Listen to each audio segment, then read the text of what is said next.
سعادتیں حاصل کریں اور بآواز بلند پڑھیں اللہم صلی علی سیدنا مولانا محمد وبارک وسلم صلاۃ وسلام علیک یا سیدی یا رسول اللہ صلی اللہ تعالی علیہ وسلم۔ عزیزان گرامی، میں نے جو آیت کریمہ تلاوت کرنے کا شرف حاصل کیا ہے، اللہ رب العزت ارشاد فرماتا ہے، اے محبوب، کتاب میں سے جو تم پر وحی کی گئی ہے اس کی تلاوت کرو، یعنی قرآن کریم کی تلاوت کرو اور نماز قائم رکھو۔ کیوں؟ اس لیے کہ نماز بے حیائی اور بری باتوں سے روکتی ہے۔ پھر آگے اللہ تبارک و تعالیٰ نے ارشاد فرمایا، اور یقیناً اللہ کا ذکر بہت بڑا ہے اور جو کچھ تم کرتے ہیں واللہ یعلم ما تصنعون، جو کچھ تم کرتے ہو اللہ اس سے باخبر ہے، اللہ کو سب کچھ معلوم ہے۔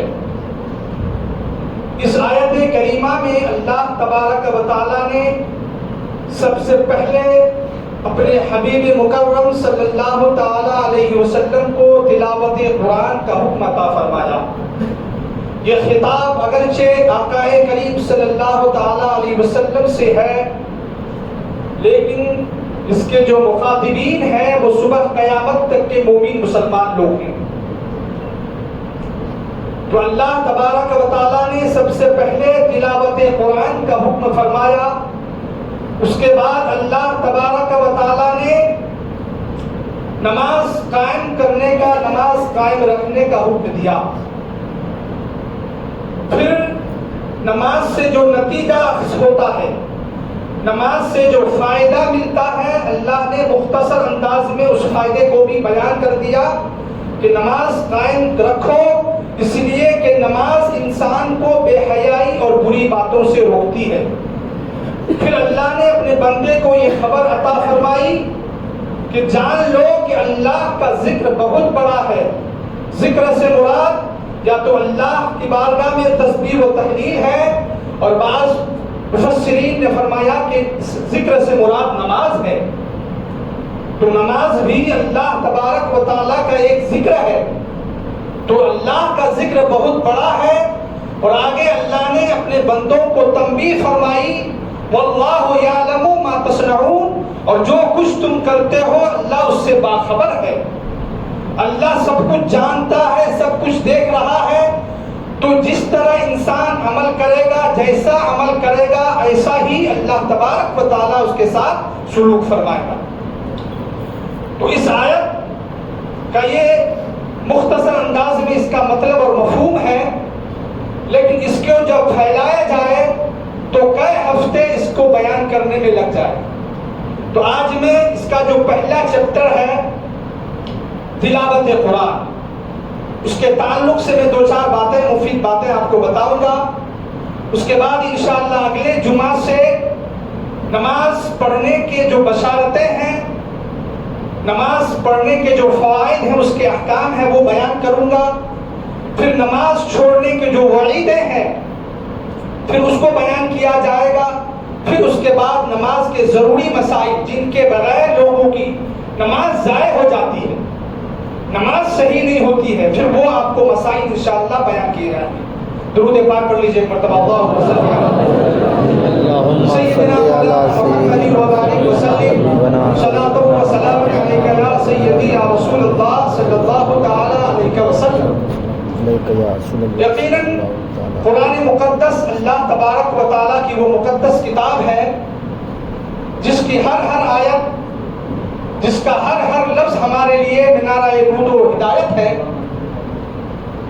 اور اللہ کے رسول صلی اللہ تعالیٰ علیہ وسلم نے حجۃ الوداع کے موقع پر ارشاد فرمایا کہ میرے صحابیوں، میں تمہارے درمیان دو بھاری بھرکم وزندار چیز چھوڑ کر کے جاتا ہوں، جو اپنے احکام کے اعتبار سے، جو اپنے معنویت کے اعتبار سے، جو اپنے مطالب اور مفاہیم کے اعتبار سے، جو فوائد کے اعتبار سے وزندار ہے، بھاری بھرکم ہے۔ وہ کیا ہے؟ وہ کتاب اللہ ہے، اور میرے اہل بیت ہے۔ جب تک تم ان دونوں کو مضبوطی سے تھامے رکھو گے، ان دونوں کو مضبوطی سے پکڑے رکھو گے، کبھی گمراہ نہیں ہو سکتی۔ تو گویا کہ قرآن ہمارے لیے ہدایت ہے، ہمارے لیے مشعل راہ ہے۔ قرآن نے متعدد مقامات پر یہ ببانگ دوحل اعلان کیا ہے کہ قرآن مومنین کے لیے سراپا ہدایت ہے، قرآن مومنین کے لیے شفا ہے، قرآن مومنین کے لیے رحمت ہے۔ اللہ تبارک و تعالی ارشاد فرماتا ہے وَنُنَزِّلُ مِنَ الْقُرْآنِ مَا هُوَ شِفَاءٌ وَرَحْمَةٌ لِلْمُؤْمِنِينَ کہ ہم نے قرآن بندوں پر اتارا، وہ مومنین کے لیے رحمت اور شفا ہے۔ کوئی مومن اگر اس سے رحمت تلاش کرتا ہے تو اسے رحمت بھی مل جاتی ہے، اگر کوئی بندہ مومن اس قرآن سے شفا تلاش کرتا ہے تو اللہ اسے شفا بھی عطا فرما دیتا ہے۔ اس طرح قرآن کی متعدد مقامات پر اللہ تبارک و تعالیٰ نے یہ بیان فرمایا ہے کہ یہ قرآن مومنین کے لیے ہدایت ہے، یہ قرآن مومنین کے لیے شفا ہے، یہ قرآن مومنین کے لیے رحمت ہے۔ عزیزان گرامی، جب کوئی بندہ تلاوت قرآن کرتا ہے تو قرآن کا فیضان اس پر جاری ہوتا ہے۔ تلاوت کرنا تو دور کی بات ہے، جب کوئی بندہ مومن قرآن کو دیکھتا ہے، قرآن کو دیکھنا بھی عبادت ہے۔ ہند کے راجہ، ہم سب کے خواجہ معین الدین چشتی اجمیری رحمت اللہ تعالی علیہ نے اپنی کتاب دلیل العارفین میں ارشاد فرمایا ہے کہ جب کوئی بندہ قرآن کی تلاوت کرتا ہے، قرآن کو دیکھتا ہے، قرآن کو پڑھتا ہے، اللہ تبارک و تعالیٰ اپنے فضل و کرم سے اس قرآن کے دیکھنے والے کی آنکھ کی روشنی میں اضافہ فرما دیتا ہے۔ جو شخص قرآن کو دیکھتا ہے اس کی آنکھ کی روشنی میں اضافہ ہو جاتا ہے، اس کی آنکھ کی روشنی بڑھ جاتی ہے، اس کی آنکھ کبھی نہیں دکھے گی اور نہ اس کی آنکھ کبھی خشک ہوگی۔ پھر آگے آپ ارشاد فرماتے ہیں ایک نابینا شخص تھا جس نے اپنی نابینائی کی شکایت ایک بزرگ جو اللہ والے تھے اس کے پاس جا کر کے یہ نابینائی کی شکایت کی، اس کی خدمت میں حاضر ہوا تو اس بزرگ نے سورہ فاتحہ کی تلاوت کی۔ سورہ فاتحہ کو تلاوت کرنے کے بعد اس کی آنکھوں پر دم کر دیا اور قرآن مقدس کو لیا اور لینے کے بعد اس کے دونوں آنکھوں پر مل دیا۔ ملنا تھا کہ اللہ تبارک و تعالیٰ نے اس کی دونوں آنکھوں کو روشن کر دیا۔ سبحان اللہ۔ اس واقعے سے پتہ یہ چلتا ہے کہ قرآن مومنین کے لیے شفا ہے اور ہدایت بھی ہے۔ سورہ فاتحہ جس کے بارے میں میرے آقا کریم صلی اللہ تعالیٰ علیہ وسلم نے ارشاد فرمایا ہے کہ سورہ فاتحہ مرض الموت کے علاوہ ہر مرض کے لیے شفا ہے، لیکن عقیدت صحیح ہونی چاہیے، نیت صحیح ہونی چاہیے۔ نہایت ہی عقیدت و محبت کے ساتھ اور مکمل اعتقاد کے ساتھ اگر قرآن کو پڑھا جائے اور قرآن سے شفا کی نیت کی جائے اور زبان میں بھی تاثیر ہو تو یقیناً قرآن میں اللہ تبارک و تعالیٰ نے شفا رکھی ہے۔ تو قرآن جو تلاوت کرتا ہے، قرآن اس کے لیے منارہ نور و ہدایت ہے، اور کل میدان محشر میں اللہ تبارک و تعالیٰ کی بارگاہ میں جب بندے کی پیشی ہوگی، اگر بندہ مشکل گھڑی میں پھنسا ہوگا تو قرآن مقدس اللہ کی بارگاہ میں عرض کرے گا پروردگار عالم، اس بندے کی نیند میں میں نے خلل پہنچائی ہے، اے پروردگار عالم یہ تیرا بندہ تلاوت قرآن کرتا تھا، قرآن سے عقیدت و محبت رکھتا تھا، تو میں تیری بارگاہ میں عرض کرتا ہوں پروردگار عالم قرآن کی تلاوت کرنے کے صدقے میں اس کی بخشش و مغفرت فرما دے۔ تو اللہ تبارک و تعالیٰ کی طرف سے حکم ہوگا اے میرے بندے جا، تلاوت قرآن کے صدقے میں میں نے تیری بخشش اور مغفرت فرما دی ہے۔ عزیزان گرامی، اسی طرح ہمارے ہند کے خواجہ حضرت خواجہ معین الدین چشتی اجمیری رحمت اللہ تعالیٰ علیہ ارشاد فرماتے ہیں کہ جب کوئی بندہ تلاوت قرآن کرنا تو دور کی بات، قرآن سے عقیدت و محبت رکھتا ہے، محبت کی نگاہ سے قرآن کو دیکھتا ہے، جب اس کو اتنا اجر و ثواب مل سکتا ہے، جو قرآن کو پڑھتا ہے، جو قرآن کو دیکھتا ہے، اس کو کتنا ثواب ملے گا، جو تعلیمات قرآن پر عمل کرتا ہے اس کو کس طرح اللہ تبارک و تعالی مرتبہ اور مقام عطا فرمائے گا۔ ایک مرتبہ درود پاک پڑھ لیجیے، اللہم صلی علی سیدنا مولانا محمد وبارک وسلم، صلاۃ و سلام علیک یا سیدی یا رسول اللہ صلی اللہ تعالی علیہ وسلم۔ حضور خواجہ غریب نواز رضی اللہ تعالیٰ عنہ ارشاد فرماتے ہیں کہ ایک شخص تھا جو بڑا ہی فاسق و فاجر تھا، بدکار تھا، گنہگار تھا، سیاہکار تھا، خطاکار تھا، نماز روزے سے دور رہتا تھا، لیکن اس کی ایک اچھی عادت بھی تھی، ایک نیک عادت بھی تھی۔ جب بھی وہ جہاں بھی اور جب بھی قرآن پاک کو دیکھتا تھا تو ادب سے کھڑا ہو جاتا تھا اور محبت کی نگاہ سے قرآن پاک کو دیکھتا رہتا تھا، جب بھی اور جہاں بھی۔ کچھ دنوں کے بعد اس کا انتقال ہو گیا۔ ایک بزرگ نے خواب میں دیکھا، کیا دیکھتا ہے کہ وہ فرشتوں کے ساتھ میدان محشر قائم ہے، فرشتوں کے ساتھ، اور اس کے سر پہ تاج سجا ہوا ہے، فرشتوں کے ساتھ وہ جنت میں داخل ہو رہا ہے۔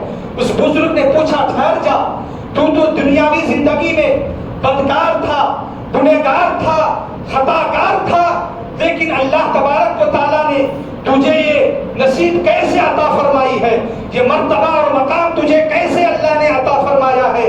تو عزیزان گرامی، اس شخص نے کیا جواب دیا؟ میں اگرچہ گنہگار تھا، فاسق و فاجر تھا، بدکار تھا، لیکن میں ایک نیکی کیا کرتا تھا کہ جب بھی اور جس وقت بھی میں قرآن کو جہاں بھی دیکھ لیتا اور ادب سے کھڑا ہو جاتا اور محبت بھری نگاہوں سے میں قرآن کو دیکھتا رہتا تھا۔ اس قرآن سے محبت کرنے کی وجہ سے، قرآن کو دیکھنے کی وجہ سے اللہ تبارک و تعالیٰ نے مجھے یہ صلہ عطا فرمایا کہ مجھے فرشتوں کے ساتھ جنت میں داخل ہونے کا حکم فرمایا۔ تو اس واقعے سے پتہ یہ چلتا ہے کہ جو قرآن کا ادب و احترام کرتا ہے، جو محبت کی نگاہ سے قرآن کو دیکھتا ہے، وہ قرآن اسے جنت میں لے کر کے جائے گا۔ عزیزان گرامی، وہ قرآن جو ہمارے لیے، ہماری زندگی کے ہر موڑ کے لیے ہمارے لیے مشعل راہ ہے، جو قرآن ہمارے لیے سراپا ہدایت ہے، چاہے وہ جس اعتبار سے بھی ہو، چاہے وہ اقتصادیات کے اعتبار سے ہو، چاہے وہ سماجیات کے اعتبار سے ہو، چاہے وہ اخلاقیات کے اعتبار سے ہو، چاہے وہ معاشیات کے اعتبار سے ہو، چاہے وہ حسن معاشرت کے اعتبار سے ہو، چاہے وہ مکارم اخلاق کے اعتبار سے ہو، چاہے وہ عبادات کے اعتبار سے ہو، ہماری زندگی کے ہر موڑ پہ ہمارے لیے قرآن مشعل راہ ہے، مشعل ہدایت ہے۔ اس قرآن کو ہم نے صرف کیا سمجھا ہے، پھر ہم نے اس قرآن کے ساتھ کیا برتاؤ کیا ہے، ہم نے اس کے ساتھ کیا انصاف کیا ہے؟ ہم تو صرف یہی سمجھتے ہیں کہ ہمارے گھر کا کوئی فرد اگر مر جاتا ہے تو اس کو بخشوانے کا ذریعہ ہم نے قرآن کو سمجھ لیا۔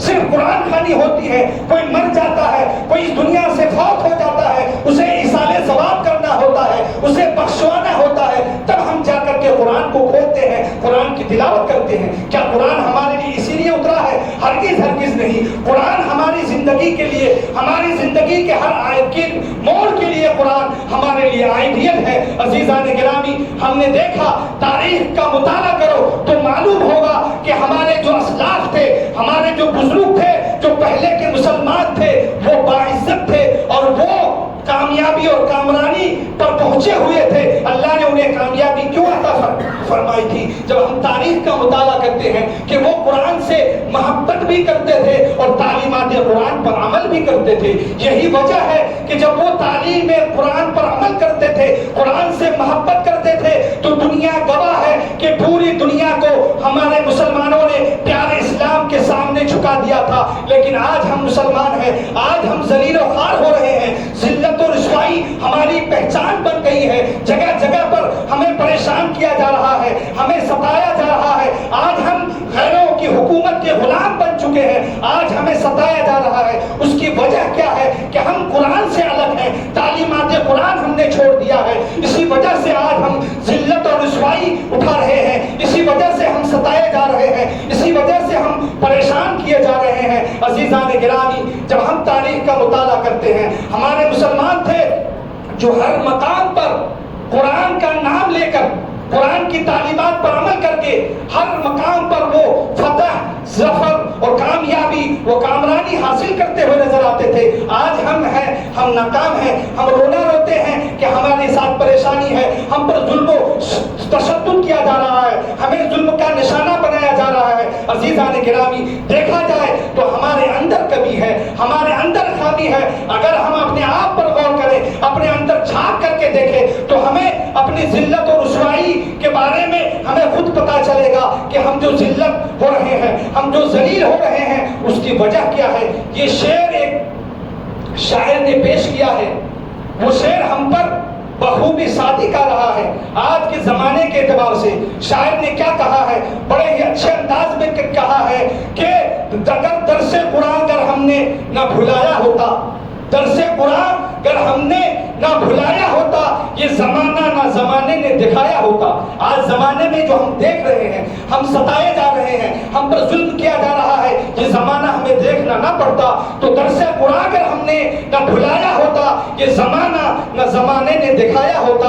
وہ معزز تھے زمانے میں مسلمان ہو کر، جو ہمارے اسلاف تھے وہ معزز تھے زمانے میں مسلمان ہو کر، آج ہم خار ہوئے تارک قرآن ہو کر، آج ہم ذلیل ہوئے ہیں تارک قرآن ہو کر۔ ہم نے قرآن کو چھوڑ دیا ہے، ہم نے قرآن پر عمل کرنا چھوڑ دیا ہے، اس لیے ذلت و رسوائی ہماری پہچان بن گئی ہے، ہم ذلیل و خوار بن کر کے رہ گئے ہیں۔ اس لیے میرے دوستو، توبہ کرو اور قرآن مقدس کی تلاوت کرو اور تعلیمات قرآن پر عمل کرنے کی کوشش کرو۔ اگر ہم نے ایسا کر لیا، اگر ہم حالات کو بدلنا چاہتے ہیں تو ہمیں خود پہلے بدلنا ہوگا۔ ڈاکٹر اقبال نے کیا ہی خوب کہا ہے، خدا نے آج تک اس قوم کی حالت کو نہیں بدلی، نہ ہو احساس جس کو اپنی حالت کے بدلنے کا۔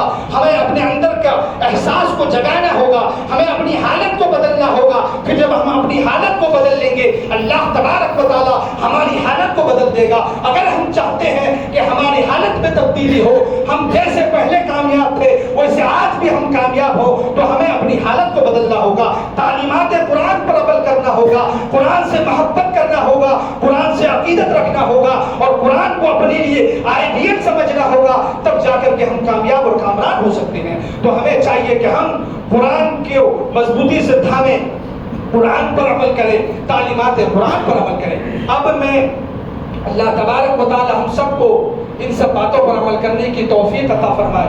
اب کچھ ضروری باتیں میں آپ سے کروں گا جن کو ہر شخص کو سن کر کے عمل کرنا ضروری ہے۔ خیر، آج تو جمعہ ہے، جمعہ کے علاوہ اور دنوں میں نماز پڑھنے لوگ آتے ہیں۔ بہت سارے لوگوں کو ایسا دیکھا گیا ہے کہ وہ آتے تو پہلے ہیں اور بعد میں وہ سب بندی کرتے ہیں۔ وقت نکال کر کے آپ آئے، سب سے پہلے آئے، تو اب سب کو یہ بھی معلوم ہے کہ جب پہلی صف میں آدمی نماز پڑھتا ہے اس کا ثواب زیادہ ہے، اس کے بعد دوسری صف میں جاتا ہے ثواب تھوڑا سا کم ہو جاتا ہے، اسی طرح ثواب میں کمی ہوتی جاتی ہے۔ تو لوگ آتے ہیں پہلے اور پیچھے بیٹھے رہتے ہیں، جماعت کے وقت آ کر کے وہ دوڑ کر کے آگے صف میں داخل ہوتے ہیں۔ اور کچھ لوگوں نے تو حد کر دیا ہے، بارہا بتایا جا چکا ہے کہ نمازی کے آگے سے گزرنا کتنا بڑا گناہ ہے، اتنا بڑا گناہ ہے کہ آدمی زمین پر دھسنا گوارا کر لے لیکن نمازی کے آگے سے گزرنا گوارا نہ کرے۔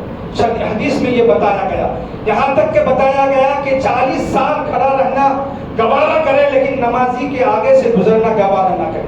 کچھ لوگ کیا کرتے ہیں، اس کھانے میں نہیں بلکہ اس ستون کے باہر اور ایسی جگہ پہ کھڑے ہوتے ہیں کہ اگر کوئی ادھر سے آنا چاہے تو اس کے آگے سے گزر کر آنا ہوگا، کوئی ادھر آنا چاہے تو اس کے آگے سے گزر کر آنا ہوگا۔ بتائیے، اب جتنے لوگ آتے ہیں سب گنہگار ہوتے ہیں، اور گنہگار بنانے کا سبب وہ ہے جو وہاں پر نیت باندھ کر کے سنت ادا کر رہا ہے۔ تو ایسے لوگوں کو سمجھنا چاہیے، اگر آج کے بعد سے نہیں سمجھیں گے تو نماز کی حالت میں اس کو پکڑ کر آگے کر دیا جائے گا۔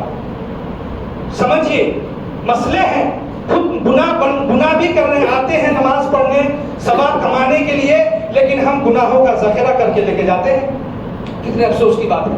تو ہونا تو یہ چاہیے جیسے جیسے لوگ پہلے آتے ہیں تھوڑی سی جگہ امام صاحب کے لیے جو آنے کی جگہ ہے وہ چھوڑ کر کے آپ ادھر پوری صف بندی کر لیں, ادھر پوری صف بندی کر لیں. آپ آگے نماز پڑھو گے تو آپ کو ثواب ملے گا. لوگ سمجھتے ہیں کہ ہم نماز پڑھتے ہیں بہت بڑی نیکی کرتے ہیں. اللہ اس وقت نماز کے جو مسائل ہیں وہ بیان کرایا جائے گا تو آپ کو پتہ چلے گا کہ نماز ہماری کیسے ہوتی ہے یا نہیں ہوتی ہے. تو یہ ہم اپنی عبادت کی وجہ سے نہیں بلکہ اللہ کی رحمت کی وجہ سے ہم اس کے جو ہے عبادت کرنے کی وجہ سے نہیں بلکہ ہم اپنے اللہ تبارک و تعالیٰ کے رحم و کرم کی وجہ سے ہم انشاءاللہ جنت میں جائیں گے. ہم یہ نماز پڑھتے ہیں ہم اللہ کو خوش کرنے کے لیے پڑھتے ہیں. تو آدمی نیکی سے پیچھے بھاگتا ہے, پہلے سب پہ رہے گا تو زیادہ ثواب ملے گا. اب آدمی قیامت کے دن ایک ایک نیکی کے لیے ترسے گا. ہو سکتا ہے وہ نیکی جو آپ آگے آ کر کے حاصل کر سکتے تھے آپ نے نہیں کیا, وہی نیکی قیامت کے دن آپ کے کام آ جاتی. ایک نیکی کی وجہ سے انسان کو جہنم کا مستحق قرار دیا جائے گا. تو آدمی نیکی حاصل کرنے میں پیچھے رہتا ہے تو ایک نیکی کے لیے قیامت کے دن انسان ترس جائے گا. تو اس لیے جو بھی نماز کے لیے آتا ہے سب سے پہلے موبائل آپ سوئچ آف کر دیں یا موبائل کو سائلنٹ کر دیں, اور آدھا گھنٹہ 20 منٹ 25 منٹ لگتا ہے کوئی بڑی بات نہیں ہے. چاہے تو گھر میں رکھ کر رکھ سکتے ہیں, دکان میں رکھ کر کے تالا لوک کر کے آ سکتے ہیں. تو آپ کا ذہن تمام چیزوں سے بالکل خالی ہو کر کے صرف اللہ کی عبادت کے لیے لگ جائے گا. اس میں آپ کے لیے فائدہ ہے, موبائل کا کوئی ٹینشن ہی نہیں رہے گا. کوئی آتا ہے موبائل وضو خانے میں چھوڑ دیتا ہے, پھر نماز پڑھتا ہے تو ہو سکتا ہے کہ بھائی گھنٹی بج رہی نہ کیا, کسی کا میسج آیا نہ کیا. تو یہ آپ کو سوچنا ہی نہیں پڑے گا. گھر میں موبائل رکھ کر کے آئیں گے تو آپ بالکل خالی اس ذہن ہو کر کے اللہ کی عبادت کریں گے. تو جو بھی آئیں تو وہ پہلے صف پر آ کر کے داخل ہو. پہلی صف پوری ہو گئی, دوسری صف بندی کر لیجیے. اس طرح سے آپ لوگ صف بندی کیجیے. بہت سارے لوگوں کو میں نے دیکھا کہ بیچ میں وہاں پر کھڑے ہو کر کے نماز پڑھ رہے ہیں, نہ ادھر آنے کا جگہ ہے نہ ادھر آنے کی جگہ, اور سب کو گنہگار بنا رہے ہیں اور خود بھی گنہگار ہو رہے. تو اس طرح سے بچیں. اور دوسرا اعلان بڑے افسوس کے ساتھ کرنا پڑتا ہے, دیکھیے ہم مسلمانوں کی نیت کتنی خراب ہو چکی ہے. کم سے کم 25-30 لوگوں نے مجھ سے شکایت کی کہ حضرت نئی نئی چپل ہم لے کر کے آتے ہیں نماز پڑھنے, ہماری چپلیں جو ہے غائب ہو جاتی ہے. بتائیے 300 روپے 350 روپے کی چپل ہوتی ہے, اس میں انسان کی نیت خراب ہو جاتی ہے. جو ہی دیکھا کہ نئی چپل ہے پرانی رکھ دیا, نہیں لے کر کے چلا گیا. بتائیے کیا جواب دیں گے اللہ کے یہاں؟ آتے ہیں آپ نماز پڑھنے, ثواب کمانے کے لیے آتے ہیں اور آپ گناہ گار ہو کر کے جاتے ہیں. ایسا کیوں کرتے ہیں؟ ارے بھائی 300 روپے کی کوئی حیثیت نہیں ہے. آپ 300 روپے کی چپل دیکھ کر کے آپ اپنی نیت بگاڑ دیتے ہو, تو جب جہاں آپ کو 1000-2000 ملے تو وہاں آپ کیا کریں گے؟ تو خود اللہ کرے, ہو سکتا ہے کوئی غیر مسلم کوئی دوسرے بھی آ کر کے لے کے جا سکتے ہیں. میں یہ نہیں کہتا کہ نمازی لوگ ہی لے کر کے جاتے ہیں. تو جو ایسا اگر کرتے ہیں, اس میں بہت سارے اچھے لوگ بھی ہیں الحمدللہ, تو جو ایسا کرتے ہیں ان سے میری گزارش ہے کہ خدا را 300-350 روپے کے لیے اپنی عاقبت کو مت خراب کرو, اپنی نیت کو مت خراب کرو. جو چپل پہن کر کے آتے ہو اسی کو لے کر کے جاؤ. آتے ہو پرانی پہن کر کے اور نہیں لے کر کے جاتے ہو, تو یہ بہت غلط بات ہے. بڑے افسوس کے ساتھ یہ کہنا پڑتا ہے. اللہ ہم سب کو توفیق عطا فرمائے. اور ایک اور اہم اعلان آپ سماعت کریں. یہ مسجد ہے جو آپ کی تعمیر, آپ کی تعاون کی وجہ سے ہی یہ مسجد کا خرچہ چلتا ہے. کئی دنوں سے, کئی جمعے سے مسلسل میں بھی دیکھ رہا ہوں, آپ بھی دیکھ رہے ہوں گے کہ مسجد کے جو چندے میں ہے, جھولی میں, اس میں کافی گراوٹ آ چکی ہے. مسجد کا خرچہ مہینے میں 75 سے 80 ہزار روپیہ ہے. 75 سے 80 ہزار روپے مہینے کا خرچہ ہے مسجد کا. لائٹ بل سے لے کر جو ملازمین حضرات ہیں ان کی تنخواہ وغیرہ لے کر کے, مینٹیننس لے کر کے مہینے کا 80 ہزار روپے خرچہ ہے. اور آپ جوڑیے مہینے میں 4 جمعہ ہے, کسی جمعے میں 13,000, کسی میں 14,000, کسی میں چلو 15,000 ایوریج مان لیتے ہیں, تو 15 چوکے 60,000 روپے. تو ہر مہینے میں اگر 20,000 روپے مسجد کو نقصان ہوگا تو کیا حال ہوگا؟ تو یہ ہماری ذمہ داری بنتی ہے کہ ہم صرف جمعہ ہی تک محدود نہ رکھیں. بہت سارے لوگ ایسے ہیں جو جمعہ میں پہلے 19,000 19,000 آتا تھا, آج جمعہ میں 13,000 پہنچ گیا, ڈائریکٹ 7,000 روپے 6,000 روپے کم ہو گیا. کیوں؟ بھائی لوگ شکایت کرتے ہیں کہ ہمارے کاروبار میں اللہ برکت نہیں عطا فرماتا ہے. تو اللہ کے راہ میں خود میرے آقا فرماتے ہیں کہ اللہ کے راہ میں خرچ کر کے اللہ سے سودا کر لو. جب تم اللہ کے راہ میں خرچ کرو گے اللہ تبارک و تعالیٰ غیب سے تمہاری مدد فرمائے گا. تو ہم ہفتے میں 1 مرتبہ آتے ہیں. بہت سارے ایسے لوگ ہیں جو 10 روپے بھی ڈالنے کے لیے کوشش نہیں کرتے. تو جو نہیں ڈالتے ہیں میں ان سے گزارش کروں گا کہ آپ ضرور 10 روپے ڈالیں. اور جو 10 دیتے ہیں میں ان سے گزارش کروں گا وہ 20 دیں، اور صرف جمعہ کے چندے تک ہی محدود نہ رکھیں، بلکہ اور موقع پر مرحوم کے ایصال ثواب کے لیے، کوئی آپ کے گھر کا فوت ہو گیا، مرحوم کے ایصال ثواب کے لیے آپ مسجد میں آئیں، مسجد میں کاپی ہے، آپ اس پہ رسید بنوا لیں۔ اسی طرح شادی بیاہ کے موقع پر ہے، شادی ہوتی ہے، نہ جانے کتنی شادیاں ہوتی، شادیوں میں کتنی فضول خرچی کی جاتی ہے۔ کیا کسی کتاب میں کوئی دکھا سکتا ہے ہلدی کا رسم کوئی دکھا سکتا ہے؟ نہیں دے سکتا۔ ہلدی کے نام پہ لاکھوں روپے کا کھانا بنا کر کے لوگوں کو کھلایا جاتا ہے جو شریعت کے خلاف ہے، اور پھر ولیمہ تو جائز ہے، ولیمہ سنت ہے، ولیمہ کراؤ، لیکن ہلدی کا کھانا لاکھوں روپے بنا کر لوگوں کو کھلایا جاتا ہے، پھر اسی کو ولیمہ میں بھی کھلایا جاتا ہے، بار بار لوگوں کو کھلایا جاتا ہے، اور کوئی ایسا نہیں کہ بھوکا بیٹھا ہوا، سب کھانے والے لوگ ہی ہیں، سب مالدار ہی ہیں، سب جو ہے اچھے لوگ ہیں، ان کو 2 بار 3 بار 4 بار شادی میں کھلایا جاتا ہے۔ وہی اگر آدمی یہ نیت کر لے اس میں ہم کو کم پیسہ خرچ کر کے اسی سے 50,000 روپیہ یا 20,000 روپیہ ہم مسجد میں دے دیں، اس نیت سے دیں کہ اللہ اس جوڑی کی برکت عطا فرمائے، تو میں یقین کے ساتھ کہہ سکتا ہوں جس آپ کی بیٹی کی شادی ہوئی ہے یا جس بیٹی کی شادی ہے، وہ اگر اللہ تبارک و تعالیٰ کی بارگاہ میں اس کے لیے آپ اگر دے دیں گے تو ان کی زندگی خوشگوار بن جائے، وہ خوشحال ہو جائیں گے، اور اللہ ان کی زندگی میں بے شمار برکت عطا فرمائے۔ تو صرف مسجد کے جمعہ کی جھولی تک آپ محدود نہ رکھیں، بلکہ ہر موڑ پر قرآن خوانی آپ کرواتے ہیں، مرحوم کے نام سے ایصال ثواب کرواتے ہیں، اس موقع پر آپ مسجد کو یاد کریں۔ شادی بیاہ کے موقع پر زیادہ نہیں، کم سے کم 3 4 5 ہزار آپ مسجد کو دے دیں، اس سے مسجد کا فائدہ ہوگا۔ تو مسجد کے تعمیری ترقی کے لیے آپ کی ذمہ داری بنتی ہے کہ آپ جو ہے کمیٹی کے لوگوں کے شانہ بشانہ چل کر آپ اس میں تعاون کریں، اور زیادہ سے زیادہ اس مسجد کو اچھے سے اچھے بنانے اور اس کی ترقی میں آپ زیادہ سے زیادہ حصہ لینے کی کوشش کریں۔ تو اللہ تبارک و تعالی ہم سب کو ان سب باتوں پر عمل کرنے کی توفیق عطا فرمائے۔